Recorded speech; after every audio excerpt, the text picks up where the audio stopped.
नमस्कार दोस्तों, स्वागत है आप और आपके साथ मैं हूं आशिमा त्यागी। दोस्तों, कैमरे के सामने खड़े अरविंद केजरीवाल, आंखों में आंसू और रुंधा हुआ गला और बयान, सच्चाई की जीत हुई।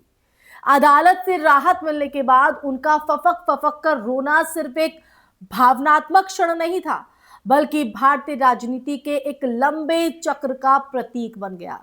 सवाल ये नहीं कि वो रोए क्यों, बल्कि ये कि भारतीय राजनीति में आरोप, जांच और बरी होने की कहानी बार बार क्यों दोहराई जाए। दरअसल अरविंद केजरीवाल और मनीष सिसोदिया, अगर इन दोनों की बात करें तो इन दोनों ने शुरुआत से ही खुद को कट्टर ईमानदार कहा।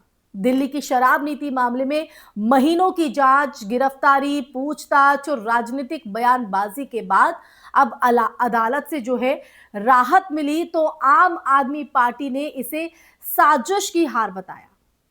पार्टी का दावा है कि ये जो पूरा प्रकरण है वो राजनीतिक बदले की कार्रवाई थी। और दूसरी तरफ बीजेपी की अगर बात करें तो बीजेपी का कहना रहा है कि जो जांच एजेंसियां हैं वो सबूतों के आधार पर काम करती हैं और अदालत का फैसला न्यायिक प्रक्रिया का हिस्सा है। सच्चाई यह है दोस्तों कि भारतीय लोकतंत्र में अदालतें अंतिम निर्णायक होती हैं और किसी भी आरोपी के लिए राहत या सजा वहीं से तय होती है। लेकिन इस कहानी का एक ऐतिहासिक संदर्भ भी है। 2011 से 12 का जो दौर है वो आप याद कीजिए, जब अन्ना हजारे के नेतृत्व में भ्रष्टाचार विरोधी आंदोलन ने देश की राजनीति को हिलाकर रख दिया था और उसी आंदोलन से केजरीवाल राष्ट्रीय मंच पर उभरे और तब कॉमनवेल्थ गेम्स, 2G स्पेक्ट्रम और कोयला ब्लॉक आवंटन जैसे घोटालों के आरोपों ने यूपीए सरकार की साख को गहरा झटका दिया। मीडिया ट्रायल, सीएजी रिपोर्ट और विपक्ष के आक्रामक अभियान के ये नैरेटिव था वो गढ़ा कि व्यवस्था पूरी तरह भ्रष्ट है। लेकिन बाद के सालों में अदालतों के फैसले अलग तस्वीर लेकर आए। 2G स्पेक्ट्रम मामले में 2017 में विशेष अदालत ने सभी आरोपियों को बरी कर दिया दोस्तों। कोयला आवंटन मामले में भी कई हाई प्रोफाइल जो आरोपी हैं उन आरोपियों को राहत मिली। कॉमनवेल्थ मामलों की अगर बात करें तो कॉमनवेल्थ मामलों में भी कुछ प्रमुख आरोपियों को साक्ष्य के अभाव में बरी किया गया और इन फैसलों ने ये बहस छेड़ी कि क्या शुरुआती राजनीतिक आरोप और मीडिया कवरेज ने वास्तविक न्यायिक निष्कर्षों से पहले ही जनमत को प्रभावित कर दिया था। दोस्तों, अब आलोचक की अगर बात करें तो आलोचक यही तर्क केजरीवाल पर लागू कर रहे हैं। उनका कहना है कि जिस तरह उन्होंने कांग्रेस नेतृत्व मनमोहन सिंह, शीला दीक्षित पर तीखे आरोप लगाए, उन पर बयानबाजी की, आज वही परिस्थिति उनके सामने भी है। समर्थकों का जवाब है कि उस समय वो विपक्ष की भूमिका में थे और सवाल उठाना लोकतंत्र का हिस्सा है। ये समर्थकों की तरफ से जवाब दिया गया, जबकि आज उनके खिलाफ अगर बात करें तो एजेंसियों का जो इस्तेमाल है वो सत्ता की तरफ से किया गया, ये समर्थकों का कहना है। तो राजनीति में नैतिकता का जो पैमाना है ना दोस्तों, वो अक्सर सत्ता और विपक्ष के चश्मे से देखा जाता है और ये भी कहीं ना कहीं समझना जरूरी हो जाता है कि अदालत से राहत का जो अर्थ है वो हमेशा पूरी तरह निर्दोष घोषित होना नहीं होता और जांच की जो प्रक्रिया है वो लंबी होती है।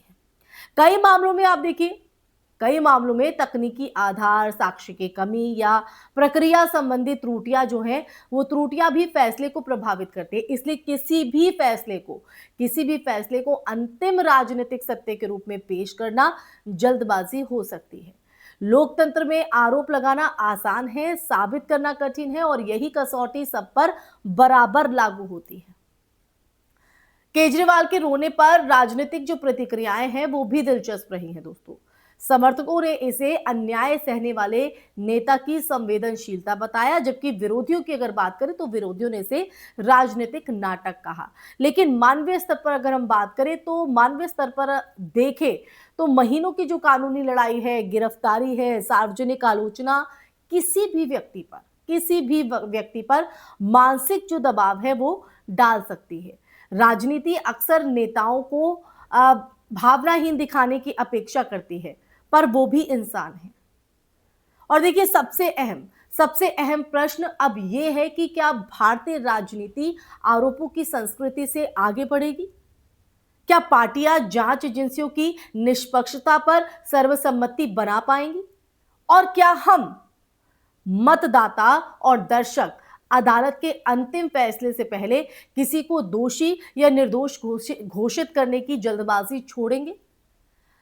क्योंकि 2011 में जो नैरेटिव बना उसने एक सरकार को उखाड़ फेंका दोस्तों। 2020 के दशक में जो नैरेटिव बन रहा है वो भी लोकतंत्र की दिशा तय करेगा। अरविंद केजरीवाल का अदालत के बाहर रोना, भावुक होना सिर्फ एक दृश्य नहीं था, एक तस्वीर नहीं थी। वो भारतीय राजनीति के दर्पण जैसा पल था जिसमें हर दल अपना अतीत देख सकता है। जिन्होंने कभी दूसरों पर आरोपों की बौछार की वो आज उसी प्रक्रिया से गुजर रहे हैं, और जिन्होंने उस दौर में खुद को पीड़ित बताया था वो आज सवाल पूछ रहे हैं। तो दोस्तों, लोकतंत्र की खूबसूरती की अगर बात करें तो लोकतंत्र की खूबसूरती यही है कि समय सबको एक ही कसौटी पर खड़ा करता है। तो अंत में ये कहानी किसी एक नेता की नहीं है, ये किसी एक व्यक्ति की नहीं है, ये बल्कि उस राजनीतिक संस्कृति की है जहां आरोप हथियार बन जाते हैं और अदालतें अंतिम शरण।